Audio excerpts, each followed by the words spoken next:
A lo largo de la historia, la humanidad ha sido testigo de incontables carnicerías que han marcado un antes y un después. Nuestra historia ha sido escrita a través del dolor, el sufrimiento y la agonía, escrito con la sangre de aquellos que padecieron los más hórridos finales. Y el día de hoy serás testigo de un capítulo más en nuestra aterradora historia. Prepárate muy bien porque estas son las masacres más grandes en la historia, parte 4.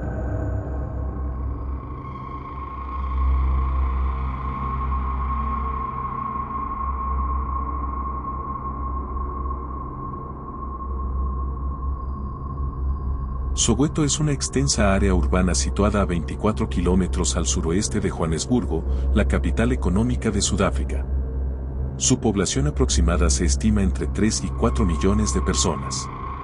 El nombre de este barrio saltó a la actualidad mundial en 1976, al producirse allí unos disturbios que acabaron con la vida de cientos de personas, tras una brutal actuación policial. Desde entonces, Soweto ha sido el símbolo de la lucha de la población negra sudafricana por alcanzar sus derechos civiles. Durante los tiempos del apartheid, Soweto fue construida con el fin de alojar a los africanos negros que hasta entonces vivían en áreas designadas por el gobierno para los blancos. La acelerada industrialización de Sudáfrica en la década de los 30 propició una migración masiva de la población rural hacia Johannesburgo, eje de la industria minera de la nación. Esto generó el temor entre la minoría blanca ante las posibles consecuencias de la creación de un autogobierno negro. De esta manera, en 1948 se estableció ese departamento para alojar y controlar los trabajadores. Su nombre, Soweto, era una abreviatura silábica de Southwestern Township, municipio del suroeste. La vida en Soweto se desarrollaba en condiciones precarias, puesto que la mayoría de casas, de pequeñas dimensiones, no disponían de agua potable ni electricidad. Además, la continua llegada de población rural llevó al hacinamiento en esos reducidos hogares. Pero aún más grave era el problema de la educación y de consecuencias más indeseadas para el futuro. Entre 1962 y 1971 no se construyó ni una sola escuela para no blancos en toda Sudáfrica. Aunque a partir de ese año se construyeron 40 escuelas en Soweto, con el fin de proporcionar trabajadores cualificados a la industria, en 1976 solo 1 de cada 5 niños de Soweto estaba escolarizado. En cualquier caso, esas escuelas estaban deficientemente construidas y no contaban con un profesorado formado. La situación fue denunciada, por ejemplo, por el arzobispo Desmond Tutu 1931, que residía en la ciudad en los años 70, y que recibiría el Premio Nobel de la Paz en 1984 por su lucha contra el apartheid. Pero la respuesta del gobierno no era la mejora de las condiciones de vida, sino el aumento de la represión. Se hicieron trágicamente habituales episodios de manifestantes acribillados en las calles, niños asfixiados por el gas lacrimógeno e inocentes molidos a palos o torturados en comisaría. El 16 de junio de 1976 tendría lugar el suceso más grave de la historia de Soweto y probablemente de toda la historia de Sudáfrica.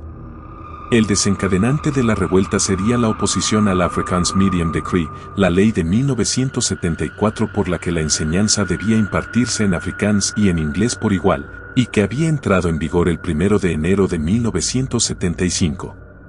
El afrikaans debía ser utilizado en matemáticas, aritmética y ciencias sociales, y el inglés en ciencias naturales y en las asignaturas consideradas técnicas.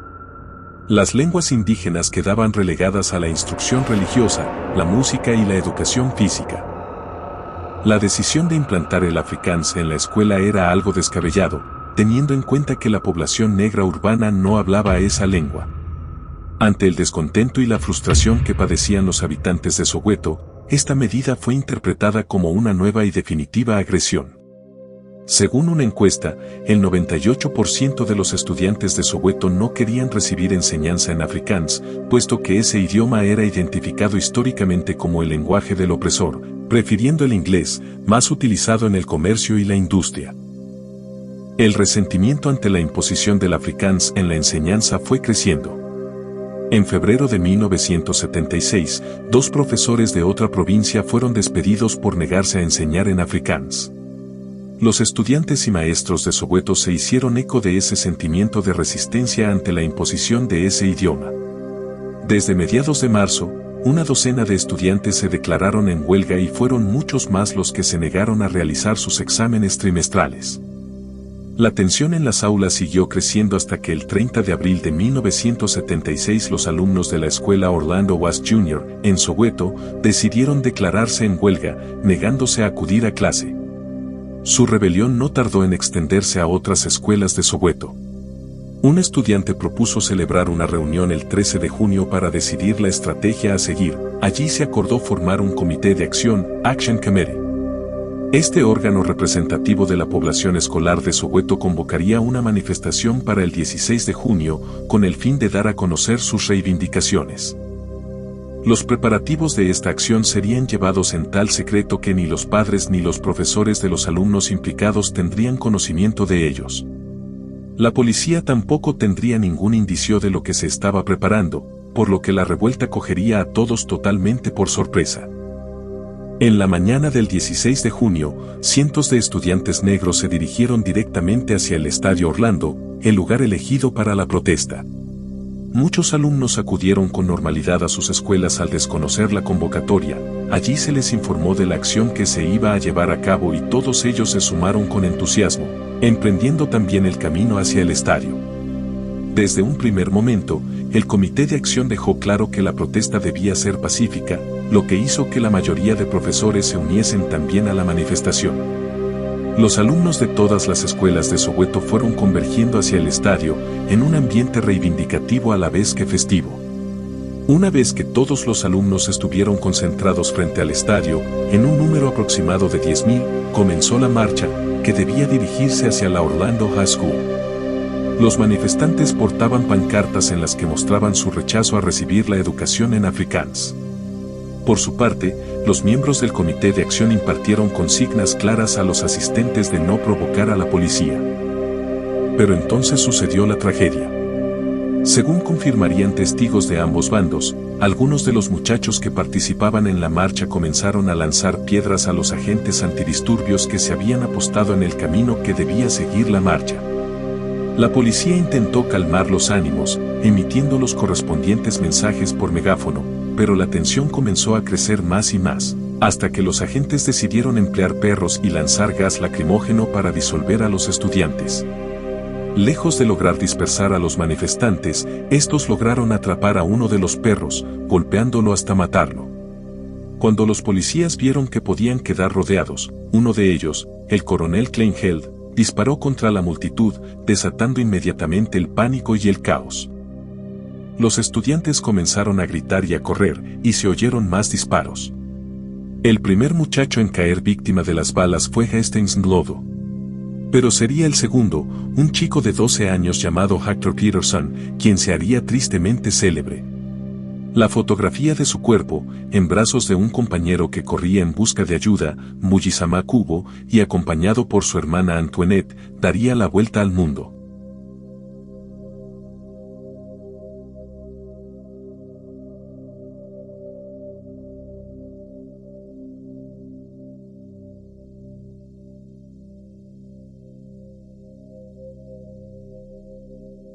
La imagen del agonizante Héctor, tomada por el reportero gráfico Sam Zema, se convertiría en un símbolo de la resistencia a la brutalidad del gobierno del apartheid y el icono del levantamiento de Soweto.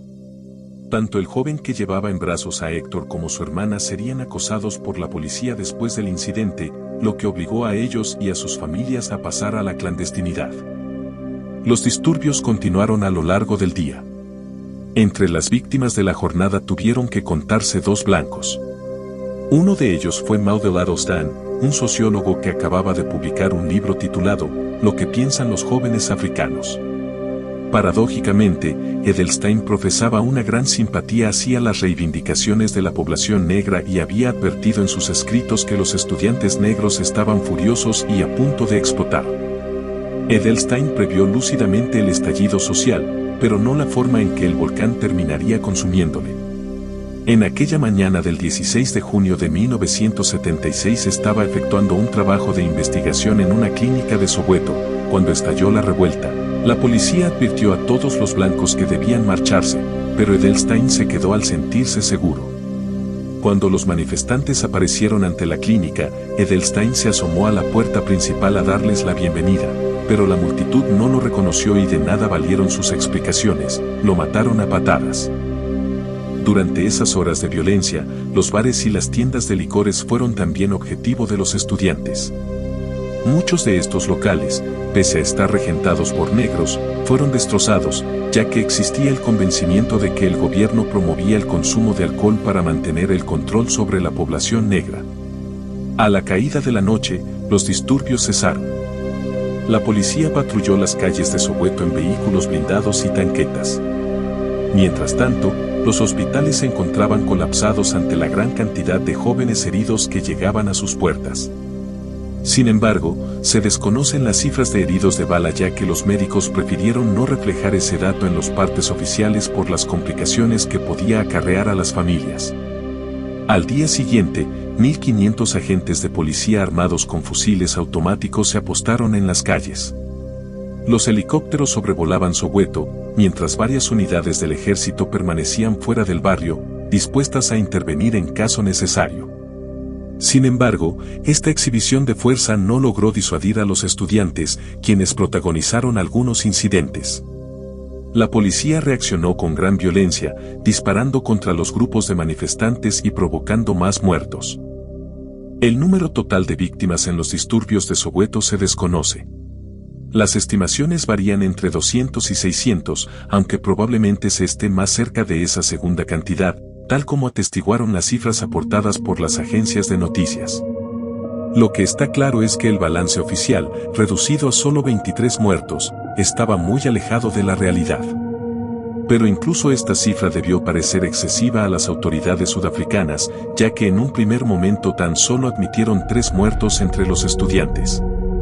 En cuanto al número de heridos, se cree que sobrepasó ampliamente el millar. Cuando comenzó a conocerse en todo el país lo que había sucedido en Soweto, la rabia y la indignación de la población negra estalló. En las semanas y meses siguientes, los disturbios se extenderían a otras ciudades, finalizando en algunas ocasiones del mismo modo trágico. En Kagiso murieron 5 personas por disparos de la policía en ese mismo mes de junio, en Port Elizabeth fallecieron 33 en agosto y en Ciudad del Cabo cerca de un centenar morirían entre agosto y septiembre. Además, los trabajadores negros protagonizaron huelgas en todo el país. La brutal represión de la revuelta de Soweto supondría un punto de inflexión en la lucha de la población negra por sus derechos civiles. El Congreso Nacional Africano, entonces en la clandestinidad, recibió un aporte muy importante de jóvenes concienciados tras haber sufrido esa sangrienta demostración represiva. Algunos de los líderes de la revuelta, tras recibir entrenamiento militar fuera de Sudáfrica, regresarían a Soweto para proseguir la lucha. Una de las reivindicaciones que galvanizarían ese movimiento sería la exigencia de la liberación de Nelson Mandela. Pero la matanza de estudiantes en Soweto tendría también otras consecuencias indeseadas para el gobierno del apartheid. El boicot internacional se endureció, golpeando la pujante economía sudafricana. La moneda oficial, el rand, sufriría una rápida devaluación. Además, la propia población blanca comenzó a tomar conciencia de la injusticia que se estaba cometiendo. Por ejemplo, un grupo de 300 estudiantes de la Universidad de Witwatersrand organizó una marcha sobre Johannesburgo en protesta por el asesinato de estudiantes negros en Soweto. Soweto fue la máxima expresión de la oposición al apartheid. Pero hubo que esperar hasta 18 años después, con la elección de Nelson Mandela en 1994 como presidente de Sudáfrica, para que aquel régimen de terror desapareciese definitivamente. Los estudiantes que aquel caluroso día de junio de 1976 se habían levantado contra la opresión, obtenían al final la recompensa a su valeroso sacrificio. En Soweto hay un memorial en el que figuran los nombres de los estudiantes que murieron en los disturbios, dedicado a los que dieron su vida en la lucha por la libertad. Unas livianas esculturas de color negro representan a las víctimas en su carrera por huir de las balas de la policía. En el monumento destaca una gran fotografía del niño Hector Peterson, por lo que este conjunto es conocido también como Memorial Hector Peterson. Además, la plaza en la que está situado el memorial tiene también el nombre de aquel niño mártir. Son populares entre los turistas los tours organizados que recorren Soweto, en los que dinamizadores sociales del barrio muestran a los visitantes los lugares más emblemáticos de su turbulenta historia, como el lugar en el que tuvo lugar la matanza de 1976.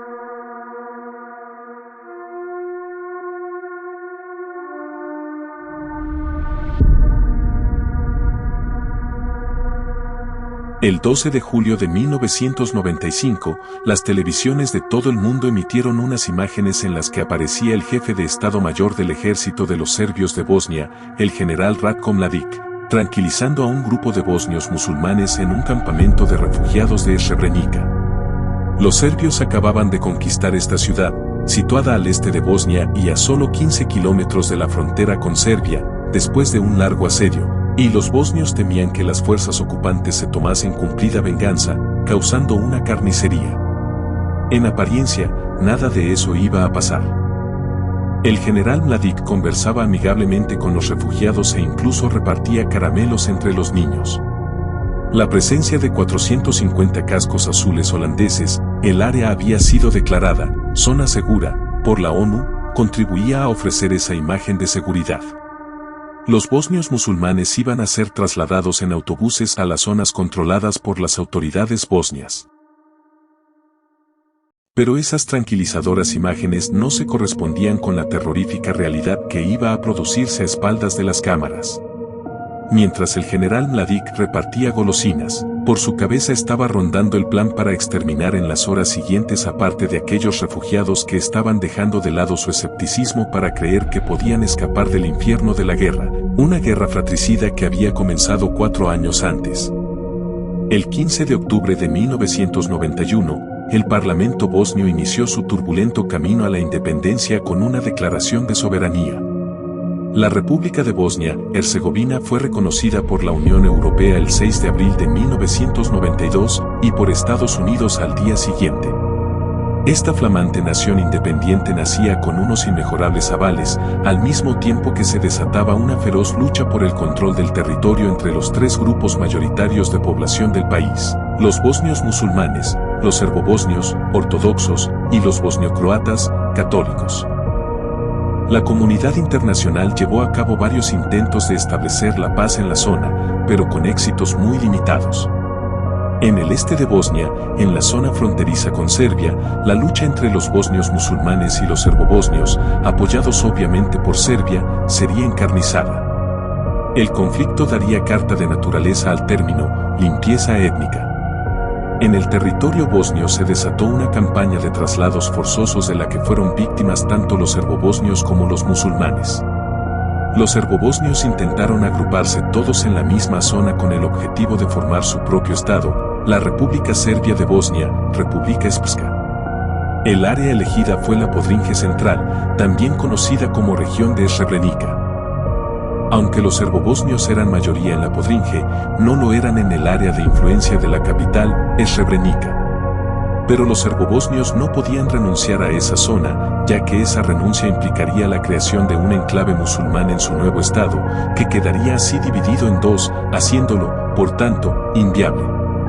Para evitarlo, los serbobosnios recurrieron a la referida limpieza étnica. Los ataques a población civil en la región de Podrinje comenzaron en 1992. En los alrededores de Srebrenica, la población bosnia musulmana fue atacada y obligada a huir hacia la capital, que finalmente caería en manos serbias. Pero en mayo de 1992, las fuerzas bosnias, lideradas por el comandante Nasser Oric, retomaron Srebrenica. A partir de ahí, las fuerzas bosnias iniciaron desde Srebrenica una progresiva expansión, alcanzando un dominio de unos 900 kilómetros cuadrados.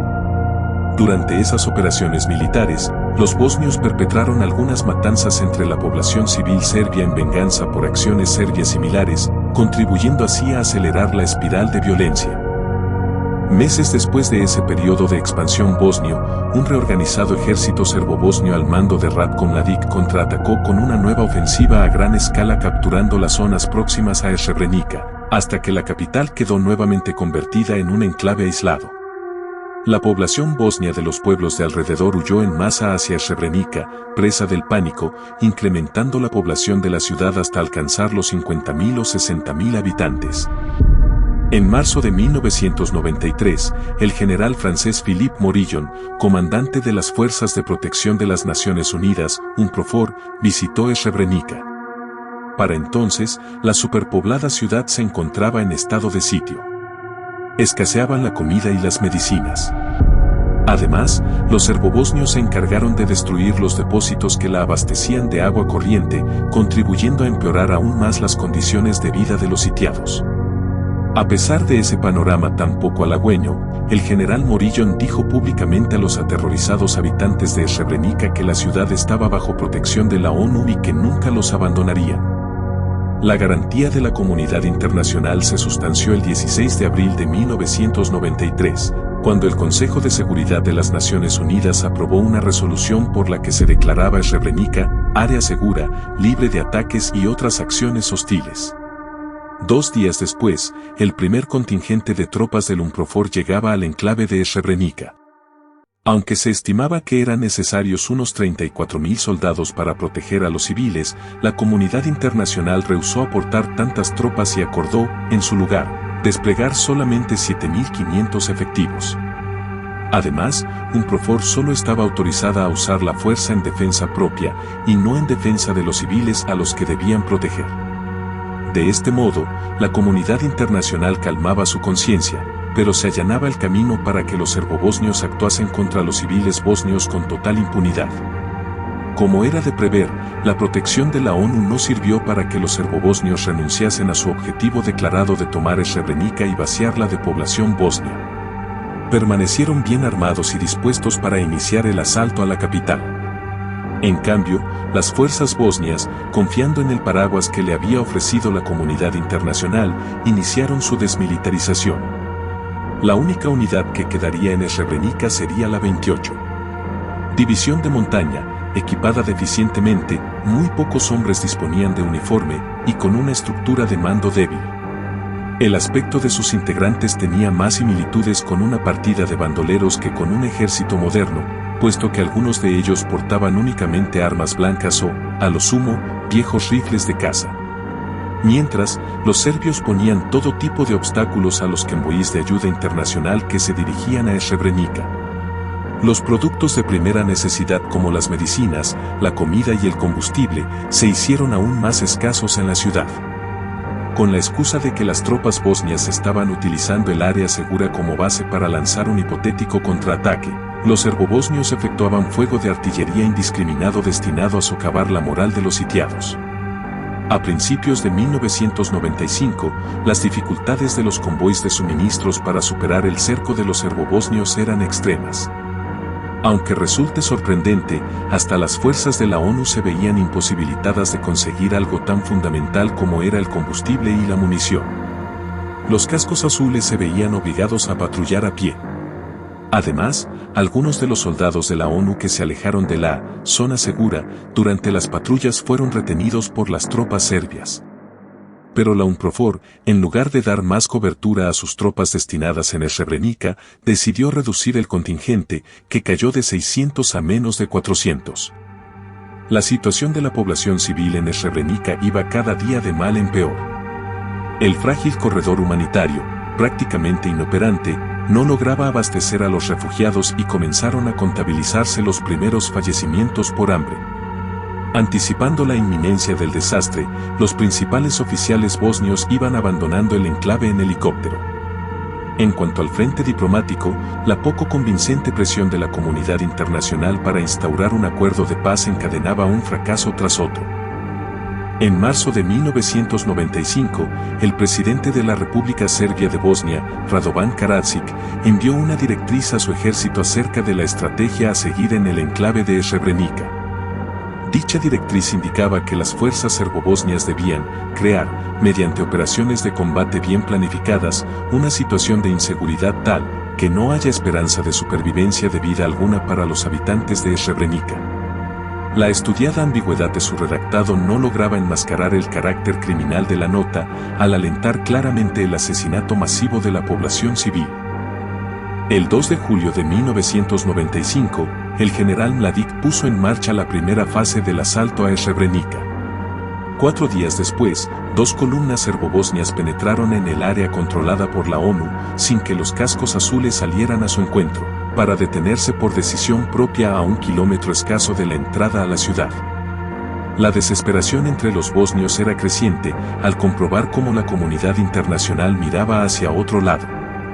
La frustración al contemplar la inacción de la UNPROFOR culminó en un ataque de bosnios armados a un blindado holandés que se había apartado de una carretera ante el avance serbio, en el que moriría un soldado. Ante la ausencia de una reacción internacional, el presidente Karadzic autorizó la toma de la ciudad. El ataque se lanzó al amanecer del 10 de julio. La UNPROFOR hizo peticiones urgentes de apoyo aéreo a la OTAN, que por diferentes motivos fueron denegadas. Solo intervinieron 2 cazas holandeses, que no fueron suficientes para amedrentar a las fuerzas serbobosnias. Srebrenica fue tomada sobre las 2 de la tarde del 11 de julio, prácticamente sin oposición. Unos 25.000 civiles, en su mayoría mujeres y niños, se dirigieron al cuartel general de los Cascos Azules, emplazado en la fábrica de baterías de Potokari, para ponerse bajo la protección de los soldados de la ONU. Mientras, unos 15.000 civiles, en su mayoría hombres y combatientes, trataban de escapar de los serbobosnios emprendiendo la huida a través de los... En el campamento de Potokari el calor era sofocante y había escasez de víveres y de agua. Pero lo peor era el miedo de los refugiados bosnios a caer en manos de sus enemigos. Aterrados, imploraban protección a los soldados de la ONU, que intentaban calmarlos. Mientras, el general Mladic, en las calles de la recién conquistada Srebrenica, no tenía reparo en afirmar ante una cámara de la televisión serbia: ha llegado el momento de vengarse de los musulmanes. En la mañana del 12 de julio, las fuerzas serbobosnias rodearon con tanques y artillería el recinto de Potokari y obligaron a los Cascos Azules a que se les permitiese la entrada en el recinto, a lo que estos accedieron. Como se apuntaba al principio, Mladic entró al campamento, donde tranquilizó a los refugiados y les dijo que iban a ser trasladados en autobuses hacia zona bajo control bosnio, mientras la televisión serbia grababa el momento. Los serbobosnios, dueños por completo de la situación, separaron de los 25.000 civiles refugiados en Potokari a los hombres, cerca de 2.000, para ser enviados en autobús a otros campamentos. Una vez que los serbobosnios tuvieron en su poder a todos los hombres adultos, en esta categoría se incluían los varones entre 16 y 60 años, iniciaron un nuevo proceso de separación, esta vez sin los Cascos Azules como incómodos testigos. Fue entonces cuando dio comienzo la matanza. Con el pretexto de buscar criminales de guerra entre los varones en edad militar, los soldados serbios apartaron a decenas de los hombres que iban a subir a los autobuses y los condujeron a un edificio en Potokari conocido como la Casa Blanca, en donde fueron ejecutados. Después, sus cuerpos eran cargados sobre un carro. Durante la noche y el día siguiente, continuaron las ejecuciones, así como las violaciones.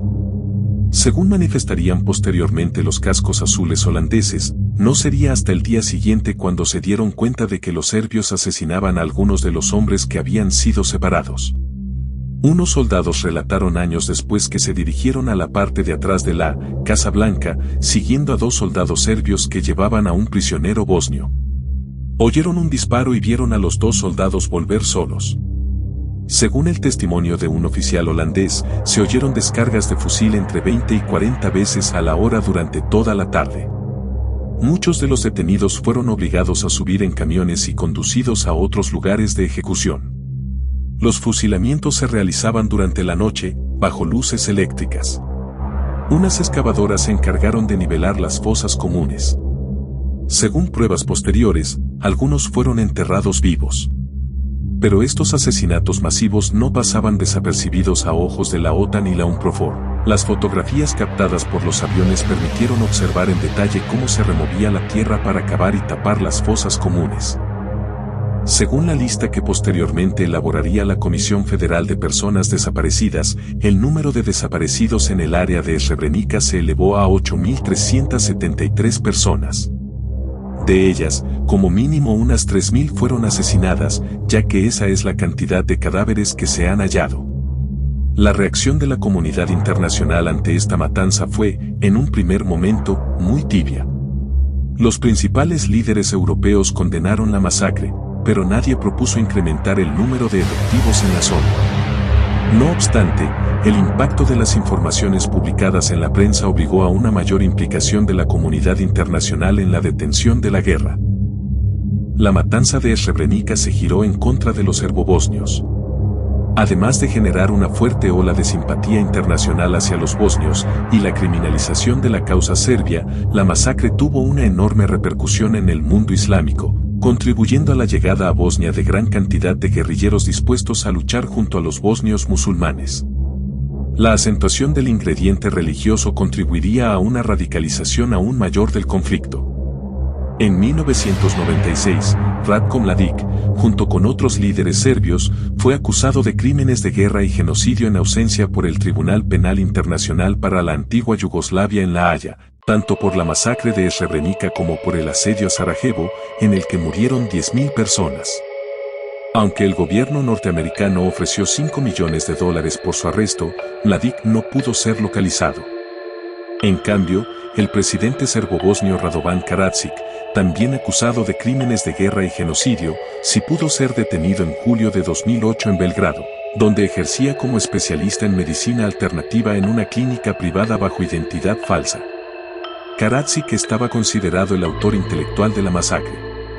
El líder serbobosnio fue entregado al Tribunal de La Haya, en donde se inició la fase preliminar del juicio. Varios oficiales serbobosnios de alto rango fueron juzgados por crímenes de guerra ante el Tribunal Penal para la antigua Yugoslavia por los crímenes de Srebrenica. No obstante, la comisión para Srebrenica de ese tribunal llegó a relacionar a un total de 892 personas con la matanza. El hecho de que haya en la lista numerosos oficiales en activo, así como funcionarios de los servicios secretos y de la policía, hace difícil que la mayor parte de ellos puedan responder ante la justicia. Srebrenica es un pintoresco pueblo minero encajonado entre montañas pobladas de árboles. La ciudad posee una larga historia, sus yacimientos de plata, Srebro es plata en serbocroata, ya fueron explotados por los romanos. Destaca la presencia de una capilla franciscana católica, una iglesia ortodoxa y una mezquita, pero especialmente esta última, cuyo minarete de un blanco intenso se eleva por encima de todos los demás edificios. En una colina al sur de la ciudad se encuentran las ruinas de un castillo medieval, y al este se halla un manantial natural que produce aguas medicinales, en donde se pueden observar los restos de un antiguo balneario que quedó abandonado tras la desintegración de la antigua Yugoslavia. Pero, pese a estos atractivos, el nombre de Srebrenica está ligado para siempre con la matanza de 1995.